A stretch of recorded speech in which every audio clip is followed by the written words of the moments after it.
you have a Red Panda children's sermon idea, I would invite you to email me that. So that in the future, I'll have something to say about red pandas. It is a joy to be here as your bishop, to be here for confirmation and reception and reaffirmation and baptism. A word about reaffirmation. So first of all, today, the folks being baptized, they know they're being baptized, right?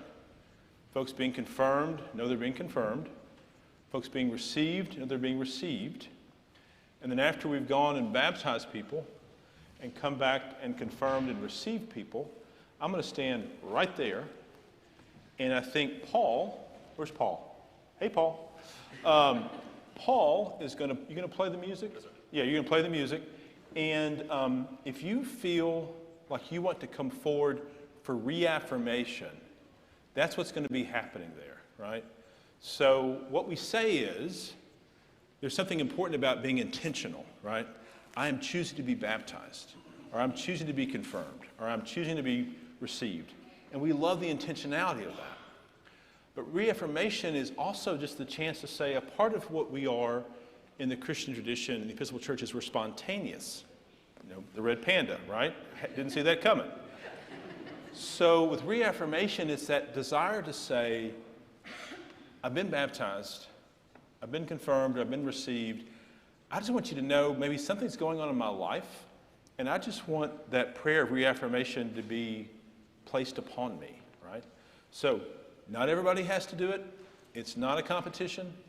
But if somehow it feels important to you that you do that, that's going to be invited, okay? That's what's going to happen in the reaffirmation time. It'll just start. It'll be spontaneous, right? Okay. Also, this morning, I'm always so mindful that when I come to St. Paul's, you're a church named after Paul, right? And Paul is a complicated character in the New Testament. He's a really complicated character. People have lots of opinions about Paul. And I think Paul, if we really think about it, we'd probably be a lot more sympathetic to what he was trying to do. And so this morning, I want to actually look at that reading from Corinthians, okay? Reading from Corinthians, because it sounds like, if you heard it read, you know, I've become all things to all people. It sounds like Paul is saying he's a shapeshifter, right? And you don't want him to be a shapeshifter for Jesus, right? That's not, we don't like that. But that's really not what he's saying. I think what he's saying is so important for a day of baptism or confirmation or reception or reaffirmation. What Paul is saying is, I have gone out into the world and I have stood in front of people. And I've stood in front of people who are not like me. And what I've said to them, in order to walk the way of Jesus, you don't have to become me. You don't have to look like me. I'm willing to stand in front of you and to hear, who are you? Who's this person in front of me?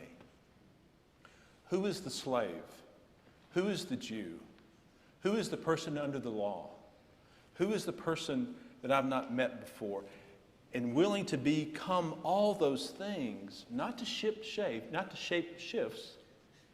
He's not doing that. But what he's doing is, he's saying the gospel is for everyone. And in order for that to be true, I have to be open to how, when I encounter you, it changes me, right? When I encounter you, it changes me.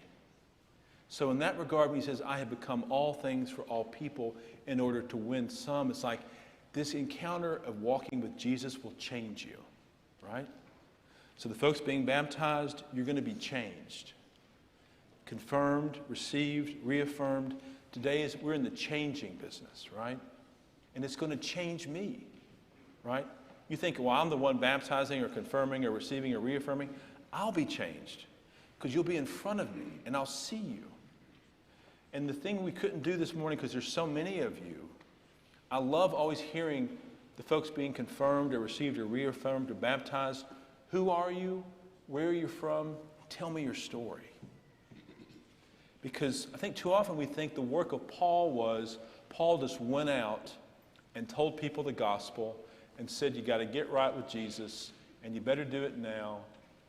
But my sense is, if Paul was truly Paul and was willing to become all things for all people, it meant Paul also had to listen. He had to listen to people. He went to that community, and while he told them about Jesus, he said, now tell me about you. Who are you? Because you don't have to not be who you are in order to come to God. And too often I think we in the life of the church, and maybe even me in my life, maybe at some point I have said to someone, in order to be a part of this community, you can't be who you are. And what's important to realize, what Paul is saying is, Paul's willing to look even a little silly, right? He's willing to change and to be changed, to say to the Jew, to the slave, to the person living under the law, to the Gentile, to the person in front of him, you are also found in the story of God. You are also in the story of God. So as the people of St. Paul's today, when folks are confirmed and received and reaffirmed and baptized, this story is going to change. St. Paul's is going to change. I'm going to change, because we're going to become all things for all people. Why this is desperately important right now, we live in a world, maybe this is only true in Knoxville, my guess is this is also true in Chattanooga. We live in a world where we spend so much time with the sense of, I cannot even begin to understand how that person can believe that or think that or hold that view. And we cancel each other out before we even talk to each other.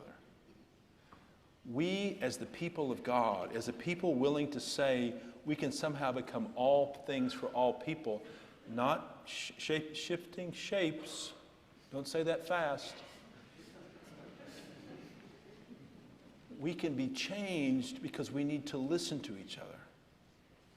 Tell me, how did you get to St. Paul's? How did you get to Chattanooga? Why are you here? Is it Cortina?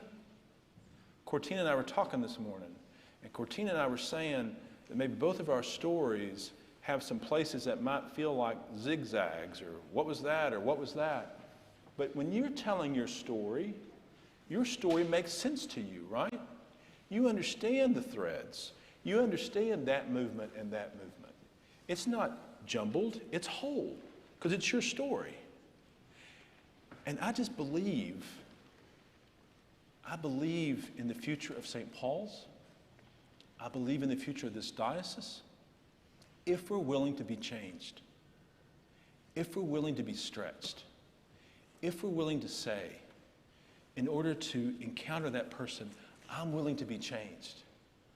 I'm willing to give something up. I'm willing for their story to impact my story. That requires vulnerability. It's helpful to do that together and not go out by yourself, but to go in a community and to trust that Jesus, and let's think about Jesus for a second. Talk about someone who was changed, who became all things for all people in order to win everyone, who allowed everyone's story to touch him. In this gospel lesson this morning, it's nighttime. It's at the end of the day. Jesus has put in already a full day of gospel work. He's about to call it a day. And what happens is the whole city comes and they find him. And when they find him, they want to see him because they want to be healed. So they want to be touched, or they want to touch him. And he could have said, come back tomorrow, right? He could have said, I am all Jesus out, right? I am done, right? But he allows himself to be changed, touched, and to touch. He allows himself on the cross to be broken and humiliated. He allows his story to be impacted by our story. That, I think, we all need to know that story. We said earlier in the forum time about increasingly we are a post-church world. I think if we thought that was our story, to allow our story to be impacted by others, and to realize that the story of God, your story is there as well. If we went out with that as the mission, that as the message, I think people are hungry for that and need a place for that. They might not ever find themselves at St. Paul's, but they will find themselves in the story of God. And they will understand that the gospel is inviting them to tell the story, to tell their story. That's the call of the gospel. So in a moment, we're going to journey to the baptismal font, and we're going to do new things in the life of God. We're going to journey back here for confirmation and reception, and new things will happen in the story of God. And then we're going to stand right there for reaffirmation. And I won't have a chance to say, who are you? Actually, I would, if you would say your name to me. In that reaffirmation, if you'll say your name to me, I want to be able to say your name back to you. That's important to me because I think we need to understand as the Episcopalians that we are individuals, God cares about you, and God cares about this community.